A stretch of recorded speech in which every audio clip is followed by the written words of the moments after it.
Hello and welcome to Firearm Freedom. This is going to be another First Impressions video. In today's First Impressions video, we are taking a look at the Resilient Suppressors RS9 with their new trilog mount. And before we get this video started, I wanted to give a huge shout out and welcome to the channel sponsorships, The Armories. Man, I'm pretty blown away by this company. I purchased my Springfield TRP from the Armories. They have a few different shops down in the Florida area, but they also have, of course, a website where you can see all of these things from anywhere, and I gotta say their prices are insane. I went to buy my Springfield TRP. Not only did I find it on their site at $600 less than what everywhere else had it for, but I called them up. I said, hey, I need this gun, but I also need to figure out if I can sell a few things to get it. They had no idea who I was. I did not tell them that I had a channel, and they said absolutely. They actually held it for me for a few days, and I went and sold a few different guns. They even allow you to trade some stuff in to get a reduced price, and it was an incredible experience. They got great prices on ammo, other things like that, and just really everything is available on their website. Go to thearmories.youknowwhat. You will be able to check out their site. Let them know you're coming to them from my channel and thank them for supporting my content. Resilient Suppressors, the RS9. What a cool little can. So this is Resilient's 9mm suppressor. Full disclosure, Resilient did send this to me to check out for free for the review, and they wanted to hear my honest and unbiased opinion. They also sent me their new titanium trilug mount, which I am so unbelievably excited about. We're going to talk about that in a bit. And this suppressor has been pretty nice, as you probably heard in the first raw audio footage in the beginning of this video. The RS9 has been out for a little bit. Resilient, accustomed to a few of their other awesome suppressors like the Putnik, decided to make this very similar to other Russian designs that were out there, but of course make it better. This is a user serviceable 9mm suppressor coming in at around 830 bucks.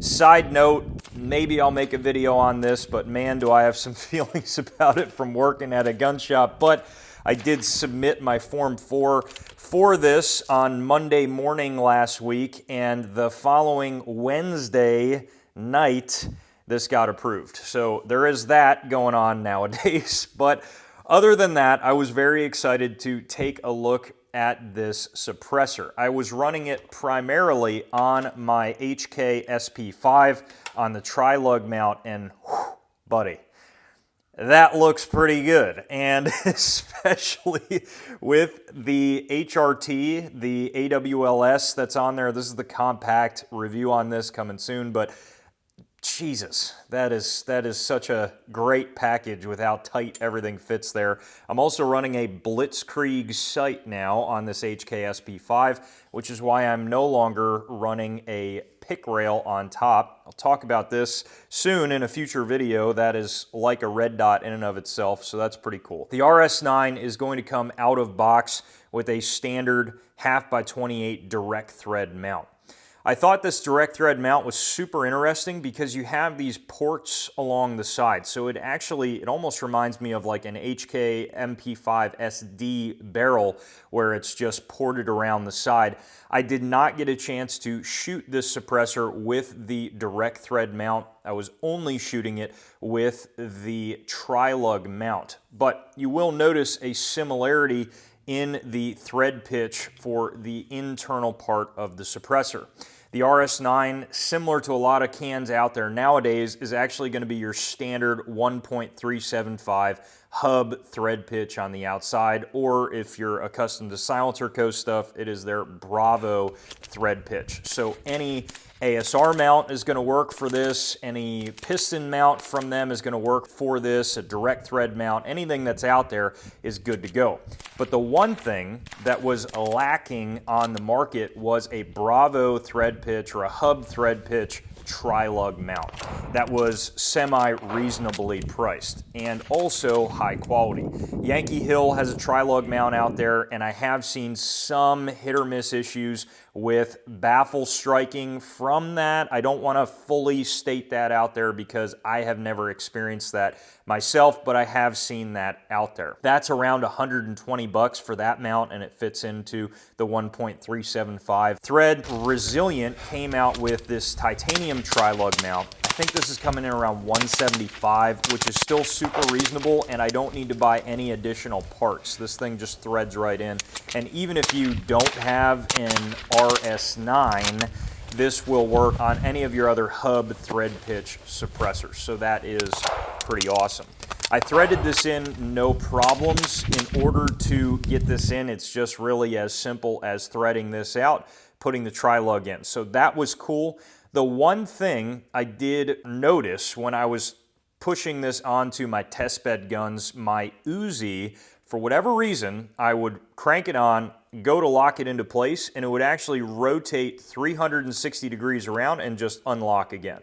And I'd put it on again, 360 degrees around, and it'd come out again. And then all of a sudden, it just locked into place. So I don't know what that was about. It did not happen on my Scorpion or my HK SP5, so maybe the Uzi had just kind of a weird issue with the trilug not being to spec on it. I'm not sure, but I figure that is worth noting. You guys will probably see that in the B-roll. You have a large internal volume here right in the front at the blast baffle area. That's a really cool design. I think that allows for a little bit more expansion for the gases to then get kind of smushed down to the front portion of the suppressor.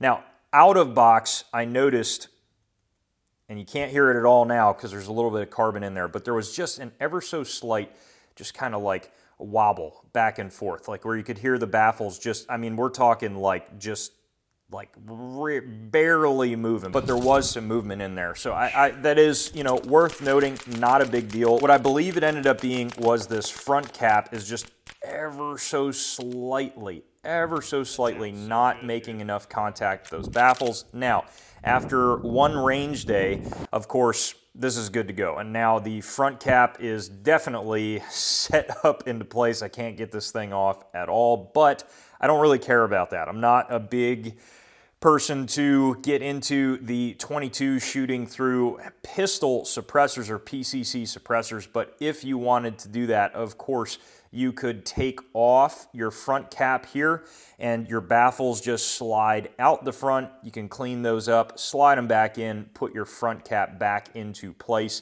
and you shouldn't have any issues. You do have wrench flats on the back of the trilug mount, and there is another kind of interesting mounting position there on the direct thread mount.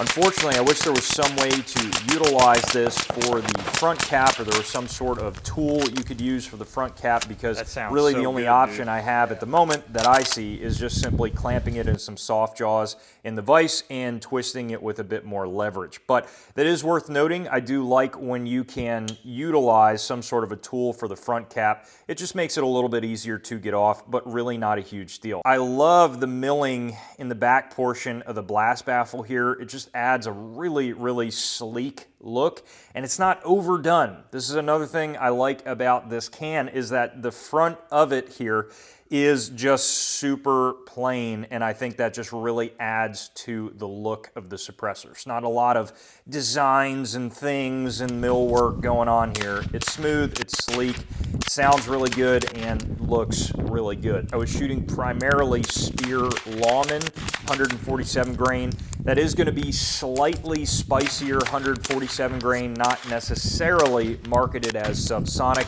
but I was able to shoot almost the entirety of the range day with that ammunition without hearing protection on my HK SP5. There was one mag dump that I did, burning it up, where my ears were a little uncomfortable towards the end of the mag dump. I think if you had some 150 grain Syntech or something like that, it would not be an issue at all to run it without ears, of course, but like most 9mm suppressors, ammunition is kind of a big deal when it comes to choice and how quiet you want it to be. But overall, I thought the tone of the suppressor was good. I have only shot 9mm through this. I have not shot anything else yet.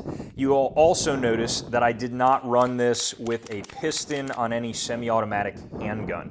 It is absolutely doable to do that with the suppressor, and I will be doing that in the future. However, I view this, as I think most of the public, as just a regular PCC suppressor. On something like an SP5, on an Uzi, on a Scorpion, on a Strybog, a B&T, whatever.